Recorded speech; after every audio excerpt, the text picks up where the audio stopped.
Assalamualaikum warahmatullahi wabarakatuh. Selamat pagi anak-anak. Pada pertemuan kali ini kita akan belajar tema 7 kebersamaan, subtema 3 kebersamaan di tempat bermain, pembelajaran 5 dan 6. Untuk tujuan pembelajaran kita hari ini, yang pertama, siswa mengetahui keberagaman agama di sekolah. Yang kedua, siswa mengetahui kata sapaan dalam fabel dan cara membuat kalimat dengan kata sapaan. Yang ketiga, siswa dapat menyatakan pecahan dari sekumpulan objek. Dan yang keempat, siswa dapat membuat karya 3 dimensi. Nah, sebelum kita memasuki materi penjelasan hari ini, kita bersama-sama membaca basmalah. Bismillahirrahmanirrahim. Selamat menyaksikan, semoga bermanfaat. Kita akan belajar muatan PPKN, pembelajaran 5 tentang keberagaman agama di sekolah. Meskipun memiliki agama yang beragam, masyarakat Indonesia tetap hidup berdampingan dengan rukun dan saling membantu. Meskipun berbeda agama, kita harus saling menghormati.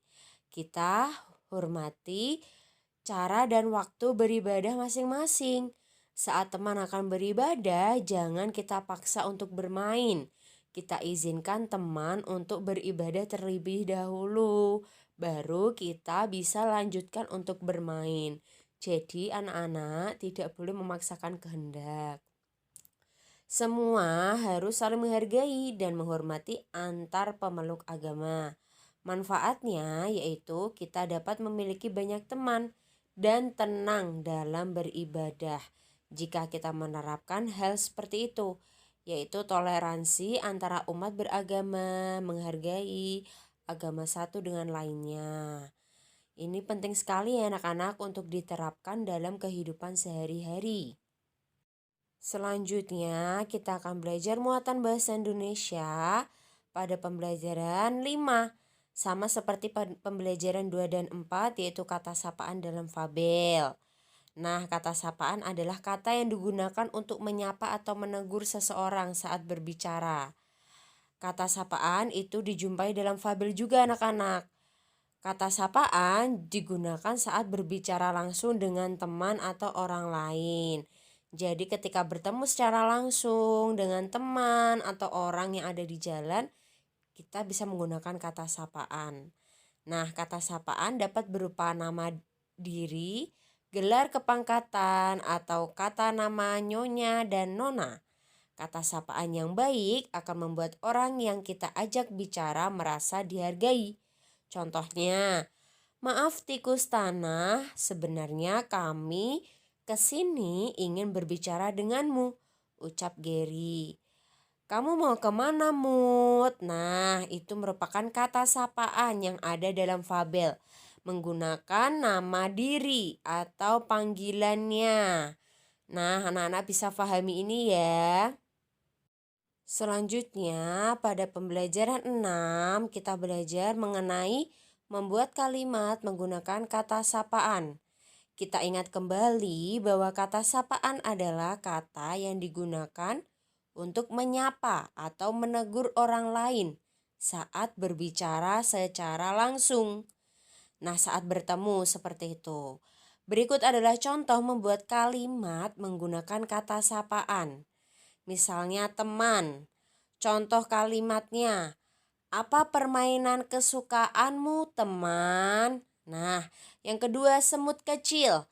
Contoh kalimat, hei semut kecil. Yang ketiga menggunakan nama panggilan, Dedi. Contoh kalimat, Dedi, maukah kamu mengajariku memainkan permainan kesukaanmu? Nah, itu adalah contoh membuat kalimat menggunakan kata sapaan. Begitu ya anak-anak. Semuanya sudah pernah mencoba ketika belajar bersama Bu Laras. Oke, insya Allah semuanya sudah paham mengenai membuat kalimat menggunakan kata sapaan. Entah itu pada kehidupan sehari-hari ataupun kata sapaan dalam fabel. Selanjutnya kita akan belajar muatan matematika. Nah, sebelum memasuki pada pembelajaran, Bu Laras akan mengingatkan kembali tentang kelompok setengah bagian. Jadi, suatu bangun yang dibagi menjadi dua, maka bilangan tersebut dinyatakan 1/2. Nah, anak-anak bisa perhatikan. Kemudian kelompok sepertiga bagian, yang mana satu bangun dibagi menjadi 3. Dan juga kelompok seperempat bagian, satu bangun dibagi menjadi 4. Nah, itu untuk mengingatkan anak-anak kembali. Perhatikan contoh berikut ini. Banyak burung yang pergi dapat dinyatakan dengan pecahan 1/3. Ya, mengapa? Karena burung jumlah keseluruhannya ada 3 dan yang pergi hanya 1. Maka dinyatakan dalam pecahan menjadi 1/3. Sekarang kita memasuki muatan SBDP pembelajaran 6. Membuat karya 3 dimensi. Ayo perhatikan karya seni seperti gambar di samping. Karya seni tersebut merupakan bentuk karya 3 dimensi. Nah, karya 3 dimensi itu anak-anak memiliki panjang, lebar, dan tinggi, sehingga dapat kita lihat dari segala sisi. Gambar tersebut merupakan karya seni gerabah. Contoh karya seni 3 dimensi lainnya adalah karya seni patung. Nah, patung itu juga termasuk karya seni 3 dimensi anak-anak. Mengapa? Karena dia memiliki panjang, lebar, dan tinggi, sehingga dapat dilihat dari segala sisi. Mau diputar, mau dibalik, bisa tetap dilihat keindahannya. Itulah ciri-ciri karya 3 dimensi ya anak-anak. Alhamdulillah pembelajaran kali ini telah selesai. Untuk tugas kita hari ini yaitu mengerjakan Bu Pena 2D halaman 66. Ayo berlatih nomor 1.